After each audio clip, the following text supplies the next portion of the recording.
Hello, and welcome to our 7th grade open house for AIG here at North Buncombe Middle School. My name is Carol Moore, and I'm going to do a short presentation for you to give you an overview of what AIG looks like here at North Buncombe. The way our school is organized is we have students divided in 3 teams of teachers, 3 7th grade teams, and 3 8th grade teams. Each team consists of the core teachers, so ELA, math, science, and social studies. We do have one team on 7th grade that is a 3-teacher team, and they each teach a different unit of science. And so we have a math, ELA, and social studies teacher on that team, and then they're all science teachers. We also have a lot of different exploratory options. Gifted services in Buncombe County are governed by a few different ways. So each student, upon placing in the AIG program, is given a DEP or a differentiated education plan. DEPs are going to come home to you in an envelope that you will receive from your student in the next few days. Those are based on student need, parent request, educator recommendations, and then those also change with each school transition. So your students receive new DEPs this year, those will last for this year and next year, and then when they transition to a high school setting, they will receive a new DEP at that transition.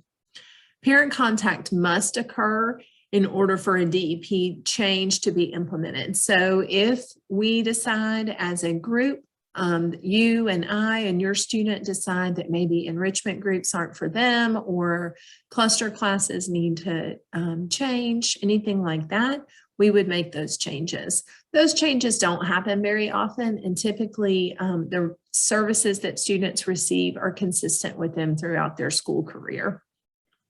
Each year we review DEPs at the end of the year, and those also are included with the annual reviews that you receive at the end of each school year. This is an example of what a DEP looks like. So the main things that I'm going to talk about today are these things over here in the learning environment. So AIG consultative support, that would be me. I'm your consultative support. If your student needs help with deeper enrichment in a class, or if they need help with some anxiety or perfectionism that they're struggling with and they just need kind of a point person or a contact person here at the middle school, I can be that person. Also can be an advocate for your child if they're needing more of a push or challenge, more enrichment opportunities in the regular classroom. And I can also go to bat for them in other ways. So if there are social issues or things that we might need to talk with administration about, then I can be an advocate for them in that way also. I'm also here to answer any questions or to be a person for you to reach out to if you have any questions or concern during their time here at North Buncombe Middle. Flexible grouping within class and within team, that's just good teaching. That's what's happening in our classrooms. Our teachers are grouping students by pre-assessment, by post-assessment, by anecdotal data that they are collecting in the classroom, and just making those groupings based on what they're seeing your child needs and what learning needs they might have. Enrichment groups are the best part of our AIG program, I think. That's the class period that they come into the AIG classroom, and we do extension and enrichment activities here in the classroom. And that's a pull-out class from social studies, and we'll talk a little bit more about what happens during those groups in just a minute. The last two are your cluster groupings for English language arts and for math. Your students are grouped with an AIG cluster. Typically, those clusters are between 10 and 15 students. Sometimes you will find that the Math Plus classes can be a little bit larger just because there's only one Math Plus class for each team. Well, this year there's 2 teams that have Math Plus, and there's only one during the scheduled during the school day. So the ELA clusters are a little bit smaller than those math clusters just because that group is typically split in half. Over on the right-hand side, you'll see the content, process, and product modifications. These are the things that are happening in the classrooms. So when I go and meet with teachers, with math teachers, with ELA teachers, these are the sorts of things that I'm encouraging them to include. And many of these things they are including naturally because they are strong and excellent educators. You will get a documentation of the differentiation that your child has received. You will receive that at the end of the school year. And this year that's going to look a little bit different than it has in the past. It's going to be a little bit different format, but it has the same information.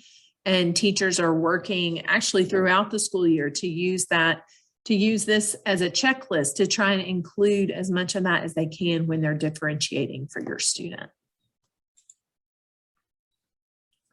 So here at North Buncombe Middle, our AIG services are typically a 60-minute class. That can change depending on like if we have an early release day, that time might be a little bit shortened. We do pull out of social studies classes. I pull 7th grade classes on Thursdays and Fridays. I also push into math classes once a week. Typically that's on Wednesdays. And then I do small group instruction and whole class instruction. My hope is to start doing more of that whole class instruction within ELA classes, but I'll keep you posted on that. I'm still doing a lot of testing at this point in the year and trying to catch some more identified students. Our enrichment groups excuse me, our enrichment groups in 7th grade follow the theme of chaos and order.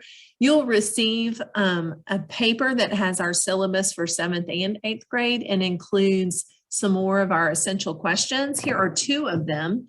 How do you maintain or develop character amid chaos? And what role does chaos play in the creative process?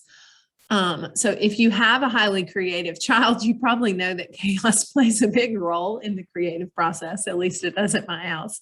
And these are some of the things that we discuss and use kind of as a focal point throughout our year here in AIG. Some of the activities that we do are junior great books and PADEA seminars. So that's a structured seminar setting on a text or maybe on a piece of artwork. We also do problem and project-based learning, have research opportunities. We do STEM projects. Specifically in 7th grade, we do a roller coaster unit at the end of the year, which is a lot of fun. It's a group project and it takes almost the whole 9 weeks, but it's a whole lot of fun and the kids really enjoy that.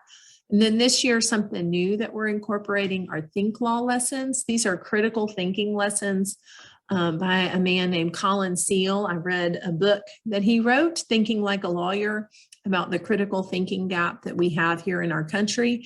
And these are some lessons that he and his team have created to help our students think more critically and to begin using the language that lawyers use and actual court cases to help them analyze and help them with their writing and help them with their reading of nonfiction text. So there's some really fun lessons. How are students graded in AIG? This is something that I have personally kind of gone back and forth on. So we send out newsletters at the end of each 9 weeks, and included in that is a student evaluation. I may end up modifying this a little bit. I got some parent feedback at the in-person meeting. And I think that some more specific feedback, more project-based feedback rather than a general checklist would be more informative. But keep in mind that I do not give grades. And the reason that I don't give grades is that we encourage our students to push themselves to the point that they're failing, that they're messing up. And that doesn't really go along with the typical grading system. So be on the lookout as the 9 weeks comes to a close and you receive student report cards. You will be getting a newsletter from me, and you will also be getting an evaluation of sorts that has to do with, and it should show what projects we have done so far in the first 9 weeks.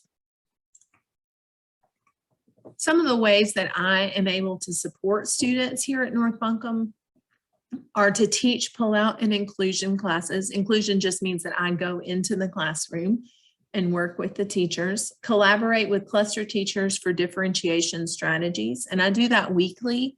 with 7th grade teachers. So I meet with them during their common planning time and work with them on some ways that they can differentiate for our high achievers and gifted students, participate in parent conferences, act as liaison among teachers, students, parents, and administration, provide counseling for gifted learners. So if your student is really struggling with friends or with anxiety or with just keeping it all together in middle school. I mean, I feel like after 2020, we all kind of need a little person to talk to every once in a while to kind of help us keep it all together. And these kids are no different. So I'm happy to be that person for them. I also can be a grade checker, hop on PowerSchool and make sure that everything's getting turned in and they're staying organized and staying on track, and advocate for the needs of gifted students on campus. So I am also the chair of our school improvement team. And so I get a great opportunity each month to share about the needs of our gifted learners and really make their voices heard. So if there is a concern, something specific that you would like for us to address, please feel free to reach out to me about that as well. Some ways to get involved here at North Buncombe Middle School. Beta Club will be starting for 7th graders in the 2nd semester. So that would be for students who have a 3.5 GPA. They will receive an invitation for that via email. There's also Math Counts, Student Council. Battle of the Books is getting started with Ms. Cooper. There was a meeting about that in the Media Center, I think last week. If your student did not make it to that meeting, but they are interested, have them reach out to either Ms. Cooper, she's an 8th grade ELA teacher, or they can go to the Media Center and talk with Ms. Cloninger about how to get on that list. FFA is Future Farmers of America. That's with Mr. Self. So if your student is taking his classes, either 1st or 2nd semester, they can reach out to him about that. Same with FCCLA. That's with Mrs. Peak. And if they're taking a class with her, then they can reach out to her about participating in those opportunities. Also, students who are taking art with Ms. Caballero may have been invited to join the National Junior Art Society, or the Ninjas as they go by here at North Buncombe. And those teams are meeting, robotics team and geography club. Lots of opportunities to get involved. Also with sports, if your student is interested in participating in a sport, winter sports are just around the corner. They need to have a, what's it called? The doctor's physical. There it is. It's a physical. They need to have a physical on file, and you can reach out to the office to see how to make that happen, or Coach Allison. Lastly, here's my email address and my phone number here at the school. You can always call and leave me a message with Ms. Kaiser. And also you can always email me. Email is probably the fastest and quickest way to get a response. And I look forward to hearing from you. Thank you for coming to my AIG parent meeting, and I appreciate you for being involved with our school here at North Buncombe Middle. If you have any questions or concerns that you would like for me to address, please feel free to reach out, and I'll hopefully hear from you soon. Thanks so much.